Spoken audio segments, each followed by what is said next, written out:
আমরা সবাই রেডি করবো। হ্যাঁ বলো বলো শুরু করো। আচ্ছা, আজকে তো আপনি পরিদর্শনে আসলেন, কেন আসলেন, কি দেখলেন?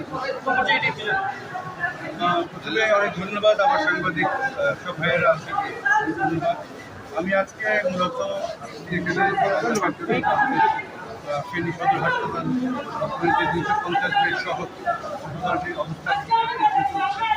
আমরা সবাই জানি যে স্বাস্থ্যখাতে আমাদের সরকারের যে প্রায়োরিটি এটা অত্যন্ত হাই।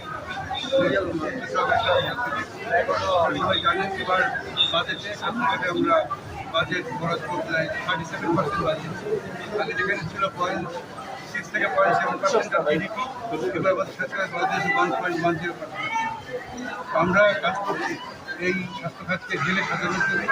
আজকে আমি এখানে পরিবর্তন করার কারণ একটা, এখানে আমাদের দ্রুত অবকাঠামোর অবস্থা আমরা দেখার চেষ্টা করেছি যে আমাদের 250 বেডের যে হসপিটাল চালানোর জন্য প্রতিটি ডিপার্টমেন্টের জন্য আমাদের এখানে জনবল কী আছে এবং এখানে জনবলে কী গ্যাপ আছে সেটা বোঝার চেষ্টা করেছি।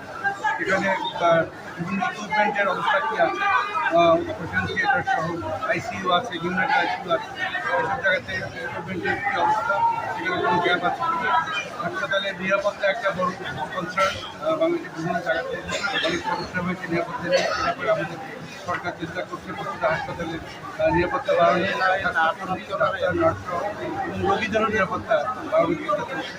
আমি বোঝার চেষ্টা করেছি যে যেসব রোগীরা বিভিন্ন জায়গা থেকে সেবা নিতে আসছেন, ওনাদের স্যাটিসফ্যাকশন লেভেলটা কেমন, ওনারা কি হাসপাতালে এসে ডাক্তার নার্স অন্যান্য স্বাস্থ্যকর্মী তাদের ব্যবহার তাদের সেবাতে সন্তুষ্ট কিনা, এইসব কিছু বোঝার চেষ্টা করেছি। আরও আমি দেখার চেষ্টা করেছি যে এখানে ওয়েস্ট ম্যানেজমেন্টটা কীভাবে হচ্ছে। মেডিকেল ওয়েস্ট একটা বড় কনসার্ন ইন ক্রস ইনফেকশন প্রিভেনশনের জন্য। আমরা মনে করি যে মেডিকেল ওয়েস্ট ম্যানেজমেন্টের একটা প্রপার ব্যবস্থা প্রতিটা হাসপাতালে হওয়া উচিত। আমি সেটাও এখানে দেখলাম। তো সব দেখে আমার যেটা প্রথমেই আমি বলবো যে অন্যান্য প্রায় সকল হাসপাতালের মতোই এই হাসপাতালেও আপনার পেশেন্টের চাপ অত্যন্ত বেশি। এখানে আমি ওভারঅল পেশেন্ট অকুপেন্সি রেট আপনার প্রায় 2 থেকে 3 জন। আমি একটা ওয়ার্ডে গেলাম, সেই ওয়ার্ডের পেশেন্ট ধারণের ক্ষমতা হলো 27 জন, কিন্তু সেখানে আসলে এই মুহূর্তে আছে 136 জন।